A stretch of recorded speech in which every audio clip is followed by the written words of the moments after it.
What's up, peeps? I am back. Um, this is a video I was supposed to technically do last week, but just because how well my Mortal Kombat video was tracking and all that, but I am gonna be doing this one today, and then tomorrow I'll rank the Chucky movies. I'm gonna just kind of get these out the way, and then um, Thursday and Friday T1 and Thursday T1, and then Friday T2. So that'll be my next. And I'm like I said, I'm only reviewing the first two. I'm not gonna review the other ones. I mean, I might review like maybe Salvation. That'll be it. I'm not reviewing like I like Genesis, but even I don't really want to review it. And then I'm not touching Dark Fate again. I'm never watching that dog shit again. Um, in my view, there's only two, and then three if you include Salvation as like a Elseworld thing. But other than that, that'll be Thursday. I'll talk more about that then. But today, since we've just finished Scream, we're gonna rank the Scream movies. There's four of them, so this video is not gonna be too long. But this is a franchise I got into in 2000. I think it was like 2005 or 2006 when I watched it the first time, and then eventually when four came out and all that. And overall, I like all the movies. I don't think there's really a bad one. I know a lot of people don't like three. I think three will probably be last place, but not. And that doesn't mean it's a terrible movie. I actually like Scream three for the most part. For you know the whole behind the scenes drama and all that shit they had to do, I think Scream 3 largely is a fine movie. I think it's watchable. There's not one in this entry in this franchise that's like a Jason Goes to Hell or Rob Zombie's Halloween 2. So I can say that Scream has been largely consistent. I think there's just some that are better than others. So we're gonna start, I guess, from the bottom. Number four would be Scream 3. I think Scream 3 largely is decent, but just the lack of Nev, and it's not her fault. She was filming another movie at the time. That's why you didn't get a lot of her. And I think Roman, if I like that he kind of set everything up from the beginning. I like that aspect. I just think the problem was, like I explained in my review, was that there was no scene between him and Sid before. So it just this is the first time she's seen him this movie. Like this is the first time she's ever seen Roman at all. That's why it was just an awkward reveal because she's like didn't know because it's like what compared to the other three reveals why they worked in that sense is because they Sydney had a prior kind of relationship or Billy was her boyfriend, um, Mickey was her friend, and Mrs. Loomis was her boyfriend's mom, ex boyfriend's mom. Then Jill was her cousin. She had some kind of relationship with at least one or both of the killers, like because Stu was a friend of hers. Why this didn't work? She had no relationship with him. She hadn't even had a scene with him earlier, and I think there should have been some kind of scene. Maybe like she meets Roman and Roman like becomes like a friend figure to her. And to be fair, you gotta remember Nev Campbell wasn't on set a lot, so that's unfortunately probably why the reveal fully didn't work. But I overall still like the movie. I think Gail, her hair was terrible, though I will say that fucking bangs, man. But I think Scream 3 largely works. Really good soundtrack, especially if you're like into rock and like alternative rock and metal. You get a lot of that. So the soundtrack was dope. But overall, I mean, I think of the four, I guess it's quote unquote the weakest, but it's still good. Number three would be Scream 4. I think Scream. I like aspects of 3 better, but I think 4, the violence definitely is part of it. And unfortunately, it was because, like I said, Columbine happened when Scream 3 was filming, so that's probably why a lot of the violence was toned down in comparatively to the first two. Like, the only kills you got were quick throat slits or, like, a stab. The only, I guess, somewhat creative kills when he killed Tyson by throwing him off a balcony or something. Like, that was, like, probably the only kind of one. Everything else is just so. This one, like Olivia's death, but I overall think this is an awesome return of the franchise. Yeah, the filter it's shot in is weird, but I love Sydney's arc in this movie. You know, like it also shows like by this point she's dealt with it 3 times, but they still let her be vulnerable. Like she still has that fear of like that the killer. Like she's not just sure of herself. Yeah, she's dealt with it 3 times, but they still let her be vulnerable. And I like kind of Gail's little arc, wanting to like kind of refine her glory, and and I overall like the three. Like I said, the only thing is one of them should have died in this movie, but other than that, I think Scream 4, and it has a soft spot for me because it's the first Scream, the only Scream film I've seen in a theater. Like, I actually got to see in theaters. So, I will always, like, have a soft spot for this movie for that. And I think, like I said, Scream 4, I can see a lot of people, like, a lot of people have this high in their ranking. 3, it ranks third for me overall, the more I think about it.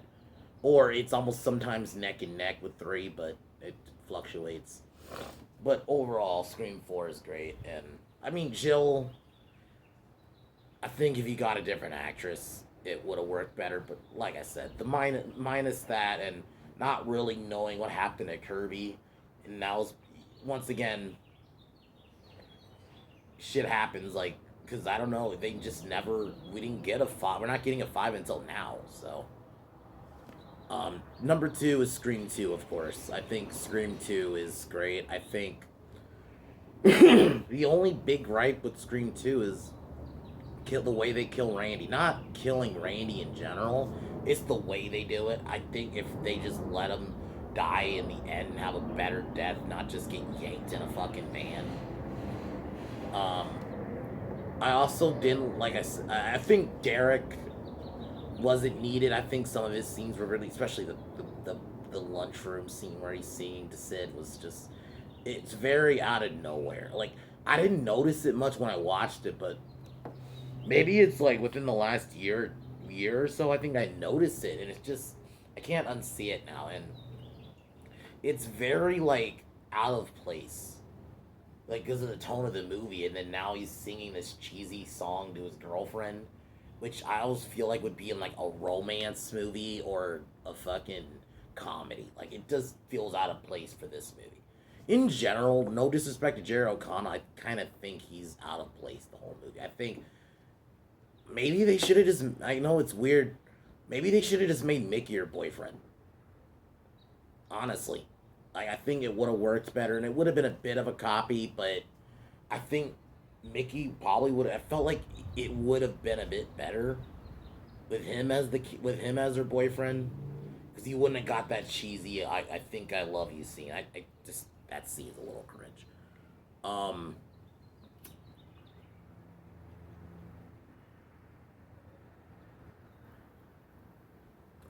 But I think two one thing Scream Two really does well is it's a great continuation. Like I think it does a good job of continuing the events of Scream One. And I like the little meta stuff on sequels. Like the third one had the third one had trilogies, the fourth one had um like reboots, whereas this one it's sequels. Like this, I love the scene and like in the scene with Randy and Mickey in the classroom talking about sequels. That was funny. It's a funny little scene. I think Scream 2 in general, I think the final act is a bit messy with the way Mrs. Loomis's reveal was. Like I said, she ran out on her kid, but minus that, Scream 2 is a great one, and I find myself, I think it's the second best. And the number one is obviously the first one. I think the first one can never be topped. This movie revitalized slashers because by this point, like, you had, you know, you the slasher franchise. I feel like slashers kind of took a standstill for a little bit because you got shit like Jason Goes to Hell. Wes Craven's New Nightmare was more of a meta movie. I don't feel like it's really even horror at times. And then I love Halloween 6, but a lot of people didn't. So you didn't get not so great to okay, follow ups to Michael, Jason, and Freddy. So they just, and I think also because like Jurassic Park happened, so sci-fi in a way got like revitalized with stuff like the Species movies. I feel like those kind of movies became bigger. It just kind of slashers just took a little bit of a back seat, but Scream revitalized that with that first one and just the meta ness. I love the whole scene, like just all around. It's an awesome film. Great characters, great score. I think the score is really good. I don't think it's amazing. Like I don't think the Scream soundtracks and score is obviously as iconic as let's say the Halloween theme, or just not just the Halloween theme obviously, but even just like the whole score around Halloween everyone remembers, not just the main theme. Whereas Scream, I think this, everyone remembers Red Right Hand and stuff like that, but I still think Scream's great, and the final act is awesome with Billy and Stu. I love their dynamic. I think they're the best killers. If I had to say the best Ghostface killers, which maybe I might do that maybe as a video one day where I rank the Ghostface killers. I can't really do the kills because I have to do them by individual movie. Because this isn't like a Michael Myers or a Jason where it's one person killing at multiple people and it's the same person. Ghostface is different people, so I can't really rank the kills, but I might do that. I might rank the Ghostfaces. I think Billy and Sue are the best. I love this.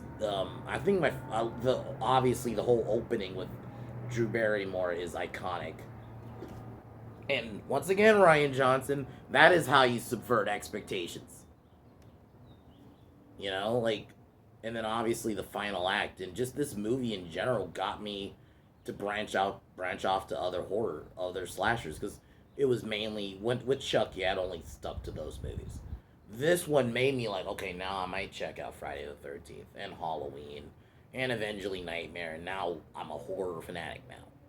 So this movie, if I didn't watch it, I probably wouldn't be as big of a horror fan as I am now. So I will always have a soft spot for this film. You know, I think this is an all-around great film in what it kicked off. I mean, it brought as bad as this film was, but it brought back Halloween with H2O. You know, so all around, Scream One is like I guess a 10 out of 10. Then Scream Two would be like a 9, 3, like between no 4 would be like an 8, and then 3 would be like a 7.5.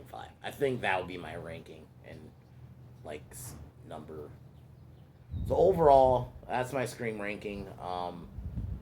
It was awesome, kind of diving into this franchise finally. So my next horror franchise will more than likely be either I might dive into the Leatherface movies. I've never been the biggest Leatherface guy, but I might dive because I think I've done all of the big ones. You know, Michael, Jason, Freddy. I'm not that, and I already did Chucky. I did Chucky too, so I might eventually dive into like Pinhead or something. So Pinhead or like Leatherface. So, but for sure, and I'm anxious to see what they're gonna do with Scream 5. So I'll talk more about that when we get closer. So I'm gonna take one more hit, and then tomorrow I'll rank the Chucky movies.